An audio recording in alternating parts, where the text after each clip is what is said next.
there, guys, and welcome back to Will's Workshop. It's been a very long time, but I've got a project here that's in progress, but I wanted to step in and do a little bit of this on camera just to kind of show the process.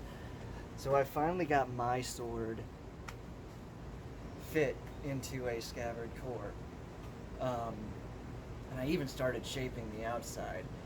But you can probably see that right now this scabbard core is super wide. And I liked it at first, but the more I look at it and the more I especially pay attention up here, it's just, you can see I've drawn on here, these inner lines are where the sword actually is and how wide the sword actually is. And then I've gone ahead and traced about, I want to say 3/8 in on both sides. And you can see, even if I sand off that 3/8, it's still going to be a pretty wide scabbard. So that's what I'm going to do today, is we're going to trim this up to these lines that I've marked here. Naturally, when I do that, it's going to make the edge here thicker, right? So after trimming to that line, we're then going to have to reshape everything to make it more scabbard shaped again, more blade shaped again. And so that's what we're doing today, because it's just a little bit too fat. But it does fit, and I'm finally working on a scabbard for myself, which is insane. So anyway, I'm gonna get my belt sander all set up, put the safety glasses on, and we'll get to work. Back in a flash. Safety first.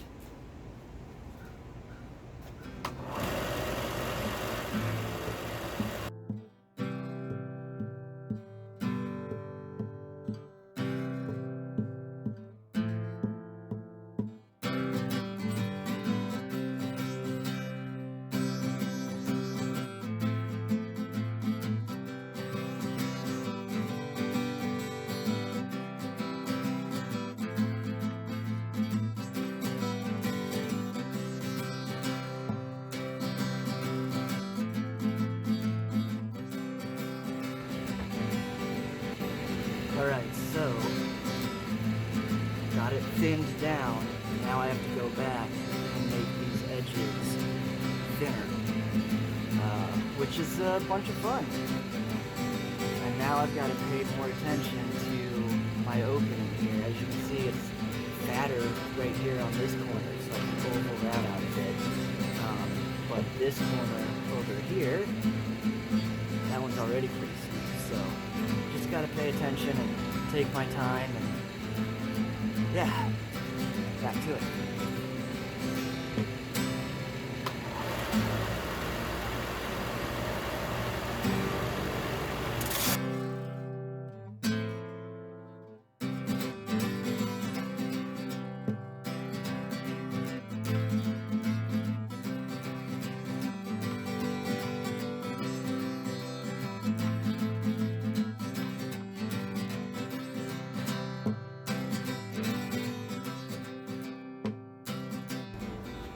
Alright guys, so that was probably about half an hour of work, shrunk down, and then the camera stopped on its own because it's a million degrees out here and it got too hot.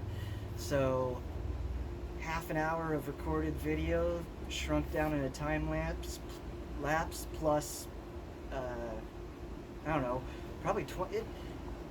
Point being, it takes a long time to do this, and the results are pretty okay, I think. It's a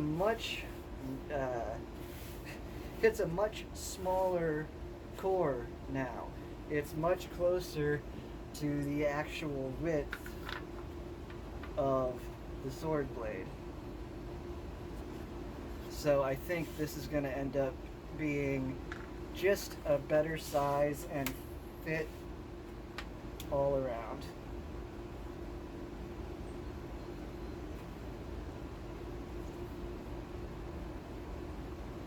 It looks nicer up near the top here. Let's go ahead and try it both ways.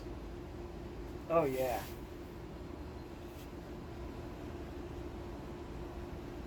Oh no. Oh no. Oh. Oh God.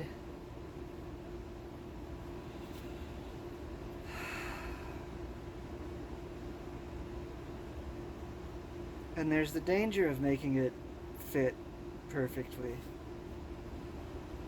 Oh God, it's splitting all the way up near the top too. Oh no.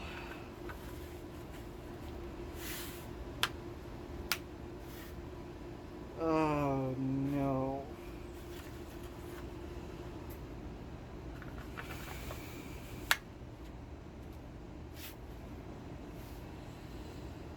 Oh, how do I fix that?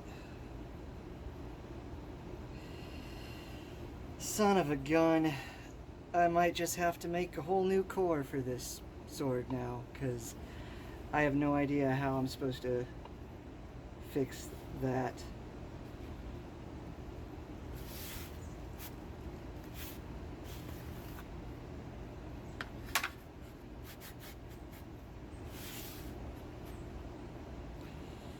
I mean, maybe.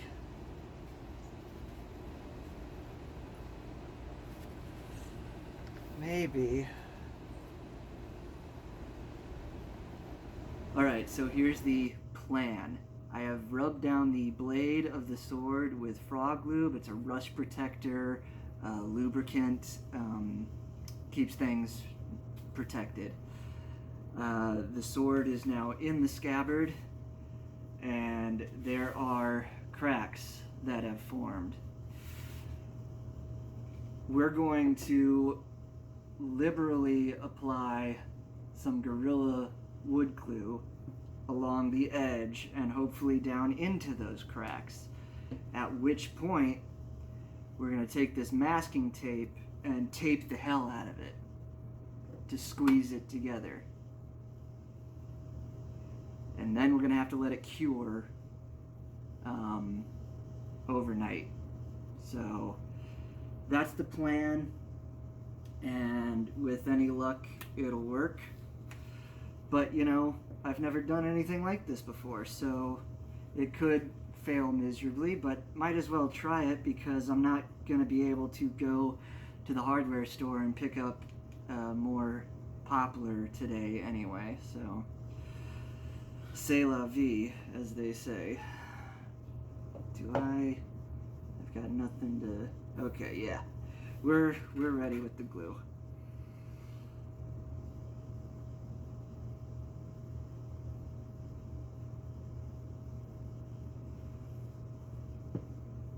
We want to try to get that down and into the cracks as much as we can.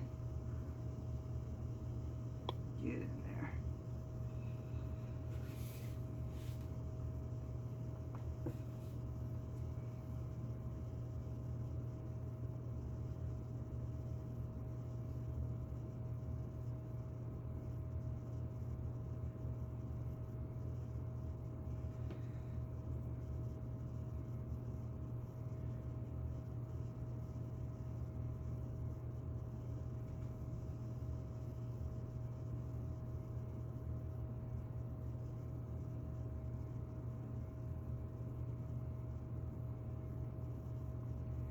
So yeah, we're just trying to fill the cracks with wood glue.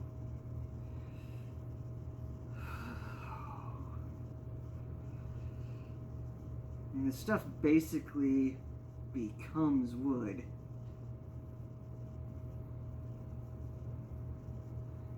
So in theory,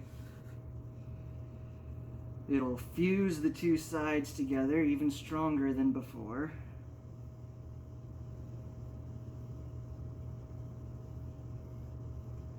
And it will fill in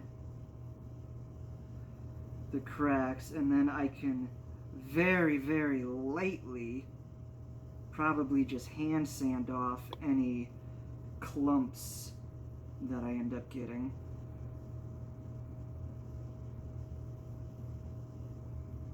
Again, shoving everything down into any possible opening, right?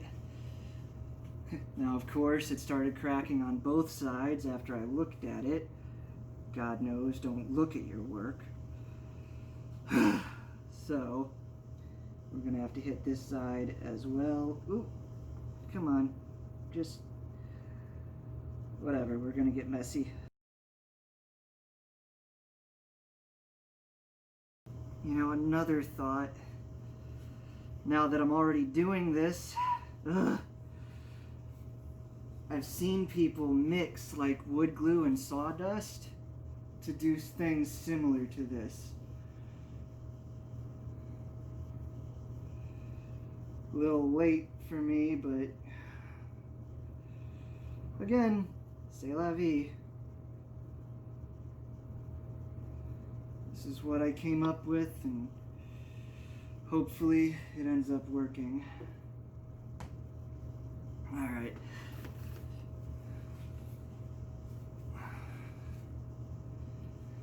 Okay, whatever. Now we have to find the end of this tape. Come on. There we go. And I'm using masking tape because it's frankly not as sticky as other kinds of tape, which I feel is going to be beneficial for this type of application. Hopefully, we shall see.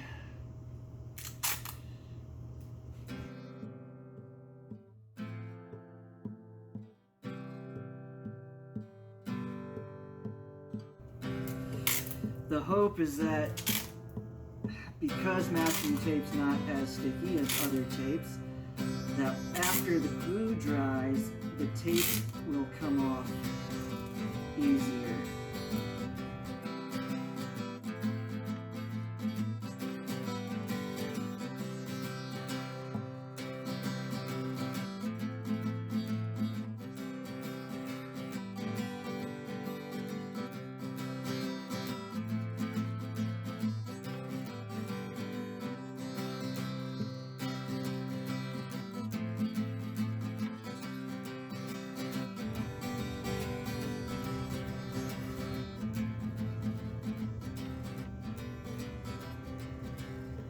Here's hoping. All right. You can see some of the glue did seep in there, but since I have the lube on the blade, it should come off fairly easily. Should being the operative word. Gonna just have to clean this off, I think. All right, back in a flash. Okay, so we're gonna go with cautious optimism. I've got it taped up. I've got it in the other room. It is currently curing, as they say. The glue is drying. So all I can do now is hope, and we'll check in tomorrow morning with that. You know what? At least it's on my own sword, right? It's not like a commission or anything that I'm pushing up against a deadline on, so we'll see if this fix works or not. Anyway, we'll catch you in the next one. Hopefully this has worked, and we can move on to wrapping it in leather, getting the core leather on. I've got a new idea for how I want to do that, and I think it's going to be pretty rad. So with any luck, we'll check in tomorrow morning. It'll be glued and awesome, and then I'll lightly sand the outside with a hand sander, and the tape will come off perfect, and everything will work out. All right, here's hoping. See you guys later. Oh yeah, like, subscribe, comment, be excellent to each other. Catch you in the next one. Bye.